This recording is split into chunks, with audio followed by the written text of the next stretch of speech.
Hello, welcome back to Teen Story Share. This week we're going to be reading more from The Ghosts of Heaven by Marcus Sedgwick. And we have already read 2 chapters from this book. I'll put links to those videos down below in case you missed them. You would want to get caught up on those first if you're just joining us today, because otherwise you might be a little bit lost. Also down below I'll put a description of what's happened so far. Alright, let's jump right in. Never look back, was something Bowman remembered his father telling him. It was about the only thing Bowman could remember of him, a man who died when his son was a young man. It was certainly the thing that he'd taken most to heart as a boy. Bowman had never looked back in his whole life, not once. Even before he left Earth on the shuttle to Song of Destiny, he had been floating free, floating away from people, away from his family, away from his last lover, to whom he had formed only the weakest attachment.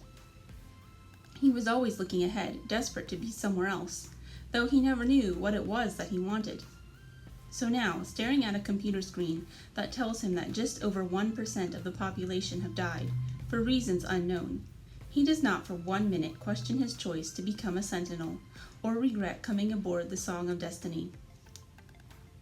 The fact that 6 people have died since the Sentinel 5 was on duty a year ago was worrying enough, but there are further complications.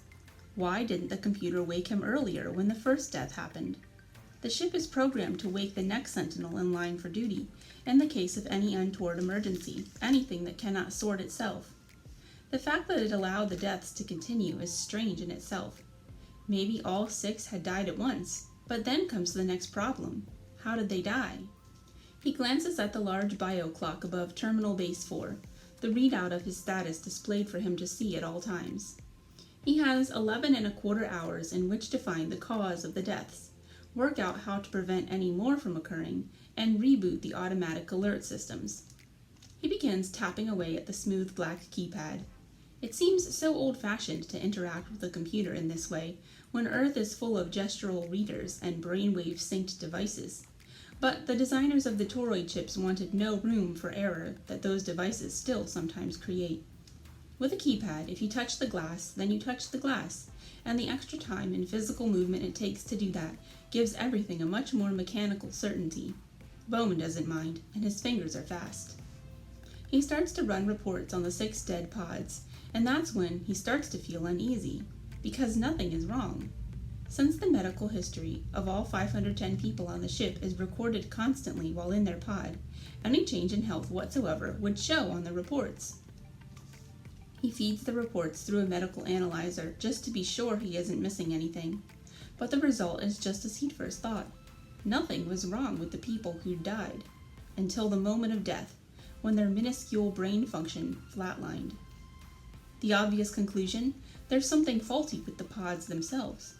Bowman runs tech readouts for the 6 pods, all of which are stationed away from him, between bases 1 and 2, over 2 kilometers away. The results are the same as with the people themselves. There is nothing apparently wrong with the pods either. And yet something is wrong somewhere, and something must be wrong with the alert system itself for the ship not to have woken him. He is alone. There's no one to help him solve this puzzle, but that's the way he likes it. He sits back and takes a precious 2 minutes of his waking time trying to decide what to do. First, he reads the last report from Sentinel 5 for signs of any issues, anything that might indicate problems were forthcoming. Sentinel 5's report is so routine as to be boring. Everything was fine a year ago, and yet somewhere in the time that followed, 6 pods went offline. He is alone. The ship's computers can only help him as far as he directs them to. The network of these computers is vast and unbelievably complex, but it is still only a computer network. Long ago, it was decided that artificial intelligence systems posed just as great a risk to ultra-long spaceflight as teams of astronauts do. Suzuki's law, that the closer a computer interface gets to seeming truly human, the more humans find it disturbing, holds true in space just as it did on Earth. In fact, given the isolation, having an artificial intelligence, a computer-generated voice, a hologram, or other user interface to interact with, it slowly eats away at us for some reason, unnerving us, unsettling us, until we feel that we are talking to a ghost, or some spectral god. Bowman, therefore, is alone, but that is why he was chosen for the mission, because he is fast, decisive, and doesn't need support from anyone else to make those decisions. Even he, however, realizes it would be good to start recording a log for Sentinel 7, should he not solve everything during this waking. So he sets up a recording linked to his profile. 6 failures are showing. No cause of death obvious in any case. No faults logged with the pods of the 6. Alert systems did not operate. Proceeding to investigate. He sits back and thinks a little, knowing the recording will deactivate until he starts speaking again. There is another possibility, of course. Perhaps the alert system did not operate because the 6 occupants are not actually dead. Maybe the fault is with the reporting of the pod status. He sits up again because he knows there's only one way to be sure. Since the computer is adamant that there is nothing wrong with the pods, he will have to go and look at each one and see for sure whether the occupant inside is dead or alive. He checks the screen. The closest inoperative pod is almost 3 kilometers away. There's nothing for it but to walk. Proceeding to visual check of negative pods, he says, and without further hesitation he opens the door to the deck and sets out for pod 89. He's walking uphill against the direction of rotation of the song. The rotation of the ship is a constant, and given its vast size, just under 1 RPM is enough to equate to 1 G.